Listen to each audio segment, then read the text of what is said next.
Hello there, welcome to another episode of the Allotment Dram.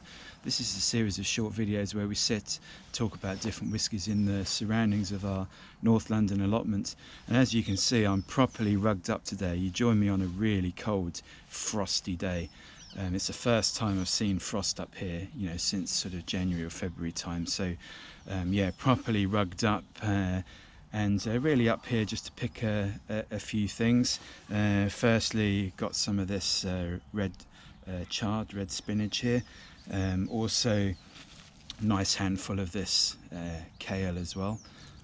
So that'll be very nice chopped up in something. But the pièce de résistance, undoubtedly, another cabbage. So yeah, really looking forward to that. The first one was absolutely delicious for anyone that might be interested. But of course, I am here for the Allotment Dram, and I am here to talk about whiskey. So what is it today, I hear you ask? Well, it's a very exciting whiskey. It's Mortlach 16, and we were very fortunate to receive this as a gift for Christmas. So thank you very much.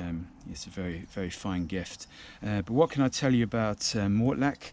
Well, Mortlach's in the town of Dufftown, right in the middle of Speyside, and this town is very famous because there's actually 6 distilleries currently operating in what is a very small town. And you've got Mortlach itself, you've got Dufftown just along the lane from it there, and you've got Glendullan. Those 3 are all owned by Diageo, and then you've got 3 more owned by William Grant. So you've got Glenfiddich, you've got Balvenie, and you've got Kinninvie.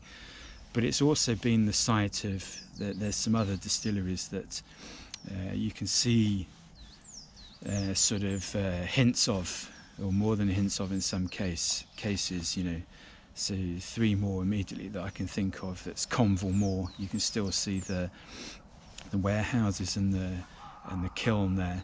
There's Parkmore, which is you can also see some of the old buildings, and then you've got Pitty-Vake, which there's not really much left of other than a couple of warehouses. So yeah, real heart. It's like the heartbeat of Speyside, Dufftown, and Mortlach is the oldest, I think, 1823.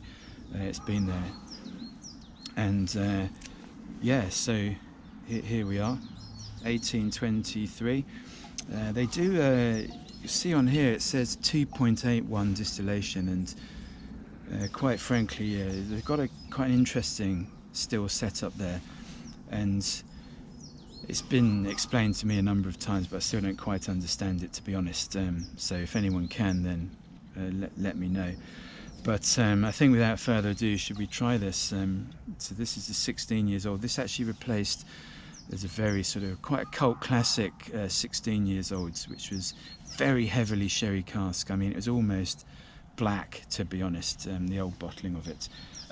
But this is the new bottling, and 43.4%. So let's have a little taste. I just open it here.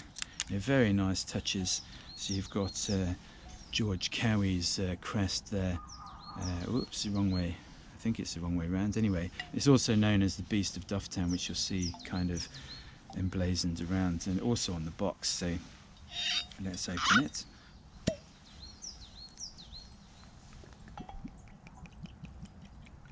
There we go. Look at that nice healthy dram for a very cold day. Just pop that down there. There we are. So let's have a smell and a taste. Well, it just leaps out the glass, even on a cold day. I was a bit worried I wouldn't be able to sort of get too much as the whiskey was too cold, but wow, it's like this big sort of heavy sort of quality. This is why it's called the Beast of Dufftown, actually, because it has this big, heavy, oily spirit, which Diageo use a lot within, to give real structure to a lot of their blends, things like Johnny Walker and so on. Yeah, there's a bit of fruit in there, like a sort of dried apple, green apple. There's a bit of sort of raisin and sultana as well, and quite a lot of caramel, toffee, and some sort of tropical stuff underneath there, tropical fruits. also a good handful of these quite sort of bittersweet, earthy, malted cereals. Yeah, wonderful. Just really, really full on. Let's have a taste.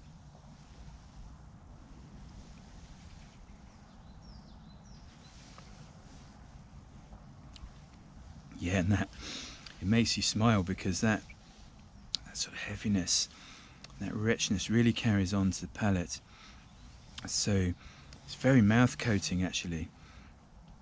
Absolutely delicious. It kind of works its way into sort of all corners of your mouth and covering your taste buds. It's very gripping, and that sort of maltiness comes through, but then you've got the fruit that we mentioned before, these dried sort of apples, and probably a bit of pear in there as well, and then these more traditional like dried fruits like your raisins and sultanas. There's a bit of candied orange peel in there as well, definitely. But yeah, then there's sort of golden syrup. There's like golden syrup and toffee or something. Let's have another taste just to make sure, of course. We always have to make sure.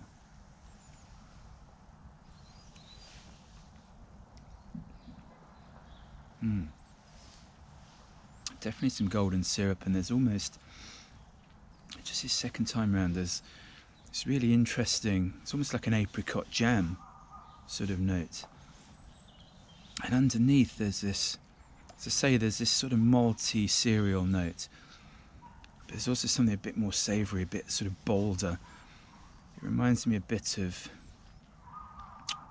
yeah, you sort of like dusty, maybe dusty spices, but if you open a box of cigars and it just has that sort of very savoury tobacco, like it's not really tobacco, it's maybe like when you've had the cigar box but there's no cigars left in it, and you've had it a little while and you just open that box, but it's still got that very sort of distinctive aroma. Absolutely wonderful. So what a fabulous gift. Thank you very much for that, and yeah, gonna certainly enjoy this. It certainly warms me up. Sort of on this cold day, we've got some frost on the ground sort of around me, and yeah, it's very fresh. Lovely day actually. So from myself and the Mortlach 16, we shall bid you farewell. I'm just gonna do a couple of other quick jobs before I head home, and this is the last allotment drama of 2020, and obviously it's been a very different year for us all, but I'd just like to take this opportunity to say thanks to everyone for watching and for subscribing to the YouTube and the Instagram IGTV channel, and for all your comments. And I'm very glad, this idea that we cooked up when we were full lockdown in March, that so many people seem to enjoy it and like it. So thank you very much. We'll wish you Happy New Year, and we'll see you very soon in 2021. Cheers.